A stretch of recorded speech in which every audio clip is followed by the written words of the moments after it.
Разширени варикозни вени. Какво реално помага? Замислете се, колко често се наблюдават разширени вени при спринтьори? Рядко. И не случайно. Движението им и хранителните навици обикновено са различни.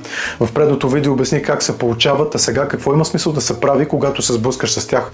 Един често използван ориентир е по-бързо ходене сутрин и вечер по около 30 минути, плюс дишане, ангажиращо диафрагмата. Това ходене е отделно, на гобровите вместо другото движение през деня. Тялото ни е адаптирано за движение, не за обездвижване. Когато движението и дишането липсват, рискът от проблеми се увеличава. Докато чакате, леко раздвижване, като повдигане на пръсти, леки подскоци или крякания, може да подпомогне кръвообращението. Изкривявания в мускулно-скелетната система могат да допринесат за по-лошо кръвообращение и с времето да натоварват вените. За това се търси оценка от кинезитерапевт. Наднорменото тегло също натоварва и има значение.